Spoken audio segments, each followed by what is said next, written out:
Hello, എല്ലാവർക്കും mom ടോക്സിലോട്ട് സ്വാഗതം. അപ്പോൾ എല്ലാവരും സുഖമായിട്ടിരിക്കില്ലേ? ഞാനിവിടെ സുഖമായിട്ടിരിക്കുകയാണ്. നമ്മൾ നോക്കാൻ വേണ്ടിയിട്ട് പോകുന്നത് ഏർലി പ്രഗ്നൻസിയിൽ നമുക്ക് എന്തെല്ലാം സിംറ്റംസുകളാണ് ഉണ്ടായിരിക്കുക. അതായത് നമ്മുടെ പീരിയഡ് മിസ്സാവുന്നതിൻ്റെ 1 വീക്ക് ആ ഒരു സമയത്തിൽ നമുക്ക് എന്തെല്ലാം കാര്യങ്ങളാണ് നമ്മുടെ ബോഡിയിൽ ചേഞ്ച് ആവുന്നത് എന്നാണ് നമ്മൾ ഇന്നത്തെ വീഡിയോ ഡിസ്കസ് ചെയ്യാൻ വേണ്ടി പോകുന്നത്. ഈ പറഞ്ഞ കാര്യങ്ങളൊക്കെ നിങ്ങളുടെ ബോഡിയിൽ കാണിക്കുന്നുണ്ടെങ്കിൽ എന്തായാലും നിങ്ങളുടെ ബോഡിയിൽ നിന്ന് കെയർ ചെയ്യുക, നമുക്കൊരു പോസിറ്റീവായിട്ട് റിസൾട്ട് എന്തായാലും കിട്ടും കേട്ടോ. അപ്പോൾ വീട്ടിലോട്ട് പോകുന്നതിന് നിങ്ങളാണെങ്കിൽ എൻ്റെ ചാനൽ ആദ്യമായിട്ട് കാണുന്നുണ്ടെങ്കിൽ ലൈക്ക് ചെയ്യാനും സബ്സ്ക്രൈബ് ചെയ്യാനും മറക്കരുത്. അപ്പോൾ നമുക്ക് വേഗം തന്നെ വീട്ടിലോട്ട്. ഏർലി പ്രഗ്നൻസിയിൽ ഉണ്ടാകുന്ന ഫസ്റ്റ് സിംറ്റംസിൽ പെട്ട ഒന്നാണ് ഇംപ്ലാന്റേഷൻ ബ്ലീഡിങ്. ഇംപ്ലാന്റേഷൻ ബ്ലീഡിംഗ് എന്ന് പറഞ്ഞാൽ ഹെവി ആയിട്ട് ബ്ലഡ് വരില്ല, ജസ്റ്റ് ഒരു സ്പോട്ടിങ് പോലെ 1-2 ഒരു സ്പോട്ടിങ് ഉണ്ടായിരിക്കും. അത് ഒരു 2 ദിവസം ഉണ്ടായിരിക്കും.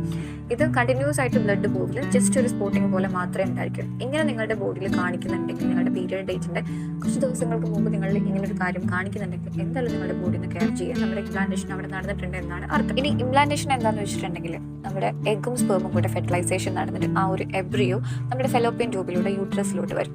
ഈ എബ്രിയോ നമ്മുടെ എൻഡോമെട്രിയം ലൈനിൽ പറ്റിപ്പിടിച്ച് വളരും. ഇത് പറ്റിപ്പിടിച്ച് വളരുന്ന സമയത്ത് നമ്മുടെ ആ ഒരു എൻഡോമെട്രിയം ലൈൻ ഉണ്ടല്ലോ, അതിൽ ചെറിയൊരു മുറിവ് ഉണ്ടാക്കിയിട്ട് അതിലാണ് അത് പറ്റിപ്പിടിച്ച് വളരുന്നത്.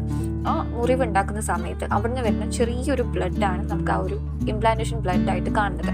ഇത് ചിലവർക്ക് കാണില്ല, ചില സ്ത്രീകളിൽ കാണുന്നുണ്ട്. അപ്പോൾ നിങ്ങളിൽ ഇങ്ങനെ ഒരു ചെറിയ സ്പോട്ടിങ് പോലെ കാണുന്നുണ്ടെങ്കിൽ എന്തായാലും നിങ്ങളുടെ ബോഡി ഒന്ന് കെയർ ചെയ്യുക. ഇനി ഇംപ്ലാന്റേഷൻ ബ്ലീഡിങ്ങിന്റെ കളർ എന്ന് പറയുന്നത് ഒരു പിങ്ക് കളറായിരിക്കും, അല്ലെങ്കിൽ ഒരു ബ്രൗൺ കളറായിരിക്കും. പിന്നെ ഉണ്ടാകുന്നതാണ് നമ്മൾ ഏർലി പ്രഗ്നൻസിയിൽ അധികം സ്ത്രീകളിലും ഫേസ് നന്നായിട്ട് ഗ്ലോ ആവുന്നത് പോലെ കാണാറുണ്ട്. ഇത് അധികം സ്ത്രീകളിലും കണ്ടുവരുന്ന ഒരു കാര്യമാണ് കേട്ടോ. ഇത് എന്തുകൊണ്ടാണ് സംഭവിക്കുന്നത്? പ്രഗ്നന്റ് ആകുന്ന സമയത്ത് നമ്മുടെ ശരീരത്തിൽ പ്രൊജസ്ട്രോൺ ഹോർമോൺ നന്നായിട്ട് ഉൽപ്പാദിപ്പിക്കപ്പെടുന്നുണ്ട്. ഈ ഒരു കാരണം കൊണ്ട് തന്നെ ചില സ്ത്രീകളിൽ അത് ഭയങ്കര ഓയിൽനെസ് ആയിട്ട് ഫേസിൽ കാണാറുണ്ട്. അതുകൊണ്ട് ഫേസ് ഒരു ഗ്ലോ ആയിട്ട് കാണാറുണ്ട്. ചിലവർക്ക് അത് പിമ്പിളായിട്ട് വരാറുണ്ട്.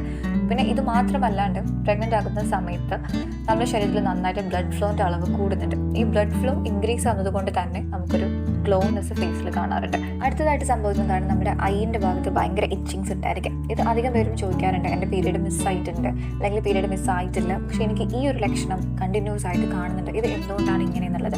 ഈ ഒരു കാര്യം ഉണ്ടാകുന്നത് നമ്മുടെ പ്രഗ്നൻസിയിൽ ഉണ്ടാകുന്ന ഹോർമോൺ ചേഞ്ചസ് കൊണ്ടാണ്. നമ്മുടെ കാലിലൊക്കെ നീര് വരാറുണ്ടല്ലോ പ്രഗ്നൻസിയിൽ, അതേപോലെ തന്നെ നമ്മുടെ കണ്ണിൻ്റെ ഭാഗത്തോട്ടും നീര് വരുന്നുണ്ട്. അതുകൊണ്ടാണ് നമുക്ക് ആ ഒരു ഇച്ചിങ്സ് ഏർലി പ്രഗ്നൻസിയിൽ കണ്ടുവരുന്നത്.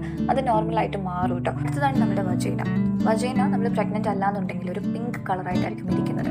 എന്നാൽ നമ്മൾ പ്രഗ്നന്റ് ആയി കഴിഞ്ഞാൽ അതൊരു പർപ്പിൾ കളറായിട്ട് മാറുന്നതായിട്ട് കാണാൻ വേണ്ടി പറ്റും. നിങ്ങൾക്ക് അത് നിങ്ങൾ ശ്രദ്ധിച്ച് നോക്കിയാൽ മനസ്സിലാവും. അടുത്തതാണ് ഫ്രീക്വൻറ്റ് യൂറിനേഷൻ.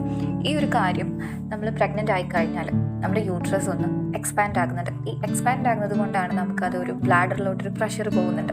അതുകൊണ്ടാണ് നമുക്ക് ഫ്രീക്വൻ്റ് ആയിട്ട് ഈ യൂറിൻ പാസ് ചെയ്യാനുള്ള ആ ഒരു ടെൻഡൻസി തോന്നിക്കൊണ്ടിരിക്കും. എപ്പോഴും മൂത്രമൊഴിക്കാനുള്ള ആ ടെൻഡൻസി കൂടുന്നത് നമ്മൾ രാത്രി സമയങ്ങളിലായിരിക്കും കേട്ടോ. ഈ ഒരു കാര്യം നിങ്ങൾ മസ്റ്റായിട്ട് ശ്രദ്ധിക്കുക. അടുത്തതാണ് ബ്രീത്ത് എടുക്കാനുള്ള ബുദ്ധിമുട്ട്. ഇത് എന്തുകൊണ്ടാണ് സംഭവിക്കുന്നത്? ഏർലി പ്രഗ്നൻസിയിൽ പ്രൊജസ്ട്രോൺ ഹോർമോണിൻ്റെ അളവ് നന്നായിട്ട് കൂടുന്നുണ്ട്. അതുകൊണ്ടാണ് നമുക്ക് ഈ ബ്രീത്ത് എടുക്കാനുള്ള ബുദ്ധിമുട്ട് കാണുന്നത്. അടുത്തതാണ് നമ്മുടെ ബ്രസ്റ്റിൽ ഉണ്ടാകുന്ന ചേഞ്ചസ്.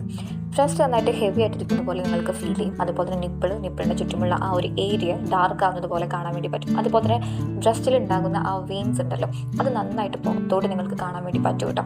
അതുപോലെ തന്നെ ബ്രസ്റ്റിൽ ചെറിയ രീതിയിലുള്ള സ്ട്രെച്ച് മാർക്ക് വീഴുന്നത് പോലെ നിങ്ങൾക്ക് കാണാൻ വേണ്ടി പറ്റും. അടുത്തതാണ് തലകറക്കം. നിങ്ങൾക്ക് നല്ല രീതിയിലുള്ള തലവേദന ഉണ്ടാവും, അല്ലെങ്കിൽ തല കറങ്ങുന്നത് പോലെ ഫീൽ ചെയ്യും. എപ്പോഴും കിടക്കാൻ വേണ്ടി തോന്നും, ഭയങ്കര ക്ഷീണം തോന്നും. ഇതൊക്കെ ഏർലി പ്രഗ്നൻസിയിൽ കണ്ടുവരാറുണ്ട്. അതുപോലെ തന്നെ മോർണിംഗ് സിക്നസ് കാണാറുണ്ട്, നോസിൽ നിന്നും ബ്ലഡ് വരുന്നത് കാണാറുണ്ട്, നമ്മുടെ അടിവയറ്റിൽ നല്ല രീതിയിൽ പെയിൻ അനുഭവപ്പെടാറുണ്ട്. ഇതെല്ലാം നോർമലായിട്ട് കാണുന്നതാണ് കേട്ടോ.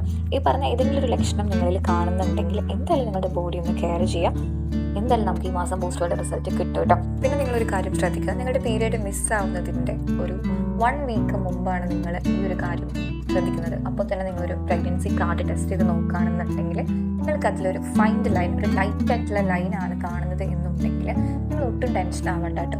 എന്തായാലും നിങ്ങളത് ബോഡി ഒന്ന് കെയർ ചെയ്യും. നിങ്ങളുടെ ശരീരത്തിൽ ആവശ്യത്തിനുള്ള HCG ലെവൽ എത്തിയിട്ടുണ്ടായിരിക്കില്ല. അതുകൊണ്ടാണ് നിങ്ങൾക്കൊരു പ്രഗ്നൻസി കാർഡിൽ ആ ഒരു ടെസ്റ്റ് റിസൾട്ട് പോസിറ്റീവായിട്ട് കാണാത്തത്. നിങ്ങളൊന്ന് വെയിറ്റ് ചെയ്യുക. നിങ്ങളുടെ പീരിയഡ് മിസ്സായിട്ടൊരു 1 വീക്ക് കഴിഞ്ഞിട്ട്, അല്ലെങ്കിൽ പീരിയഡ് മിസ്സായിട്ടൊരു 4 ഡേയ്സ് കഴിഞ്ഞിട്ടെങ്കിലും നിങ്ങൾ മാക്സിമം ഒന്നും കൂടെ കാർഡ് ടെസ്റ്റ് ചെയ്ത് നോക്കുക. അപ്പോൾ നിങ്ങൾക്ക് എന്തായാലും പോസിറ്റീവായിട്ട് റിസൾട്ട് കിട്ടും. ഇത് ഒരുപാട് പേര് നോക്കിയിട്ട് ടെൻഷനായിട്ടിരിക്കുന്നവരുണ്ട്. ഒരിക്കലും ടെൻഷൻ അടിക്കരുത്. ടെൻഷൻ അടിച്ച് കഴിഞ്ഞാൽ നമ്മുടെ ശരീരത്തിൽ സ്ട്രെസ് ഹോർമോൺ റിലീസ് ആവും. അപ്പോൾ നമുക്കൊരു നെഗറ്റീവായിട്ടുള്ള റിസൾട്ട് മാത്രമേ കിട്ടുള്ളൂ. നിങ്ങൾക്ക് ഈ മാസം ഒരു പോസിറ്റീവായിട്ട് റിസൾട്ട് കിട്ടണമെന്നുണ്ടെങ്കിൽ എന്തായാലും ഹാപ്പി ആയിട്ടിരിക്കുക. എന്തായാലും നിങ്ങൾക്ക് നല്ലൊരു റിസൾട്ട് കിട്ടും കേട്ടോ. ഇനി ഈ പറഞ്ഞ കാര്യങ്ങളൊന്നും നിങ്ങളിൽ ഇല്ല, ഈ പറഞ്ഞ ലക്ഷണങ്ങളൊന്നും നിങ്ങളിൽ കാണിക്കുന്നില്ല എന്ന് വെച്ചിട്ട് ഒട്ടും ടെൻഷൻ ആവേണ്ട. ഒരു ലക്ഷണങ്ങളും ഇല്ലാണ്ട് പ്രഗ്നൻ്റ് ആയിട്ടുള്ള ഒരുപാട് പേരുണ്ട് കേട്ടോ. എല്ലാ ബോഡിയും ഡിഫറെൻ്റ് ആണ്. അതുകൊണ്ട് നിങ്ങൾ ലക്ഷണങ്ങളും ഇല്ല എന്ന് വെച്ചിട്ട് ഒട്ടും ടെൻഷൻ ആവേണ്ട. ചിലപ്പോൾ നിങ്ങളിൽ പുതിയ ലക്ഷണങ്ങൾ കാണാനുള്ള ചാൻസ് ഉണ്ട്. കാരണം നമ്മുടെ ഇപ്പോഴത്തെ ലൈഫ് സ്റ്റൈൽ വെച്ച് നോക്കുമ്പോൾ എല്ലാവർക്കും പുതിയ പുതിയ പല ലക്ഷണങ്ങളും കണ്ടുവരുന്നുണ്ട്. അപ്പോൾ നിങ്ങളുടെ ബോഡിയിൽ ഉണ്ടാകുന്ന ഓരോ മാറ്റങ്ങളും നിങ്ങളൊന്ന് കറക്റ്റായിട്ട് നോട്ട് ചെയ്ത് വെക്കുക കേട്ടോ. എന്തായാലും ബോഡി കെയറും ചെയ്യും. നിങ്ങളിൽ ഉണ്ടാകുന്ന മാറ്റങ്ങൾ ഒന്ന് കമൻറ്റ് ചെയ്ത് പറയുകയും ചെയ്യാം. അപ്പോൾ വീഡിയോ യൂസ്ഫുൾ ആയിട്ടുണ്ടെങ്കിൽ നിങ്ങളുടെ ഫാമിലീസിനും ഫ്രണ്ട്സിനൊക്കെ ഷെയർ ചെയ്ത് കൊടുക്കുക. എന്തെങ്കിലും ഡൗട്ട് ഉണ്ടെങ്കിൽ കമൻറ്റ് ചെയ്ത് ചോദിക്കുക. പിന്നെ നിങ്ങൾക്ക് ഇൻസ്റ്റയിൽ മെസ്സേജ് ചെയ്യാവുന്നതാണ്. അപ്പോൾ നെക്സ്റ്റ് വീഡിയോ നല്ലൊരു ടോപ്പിക്കായിട്ട് കാണാം. ബൈ.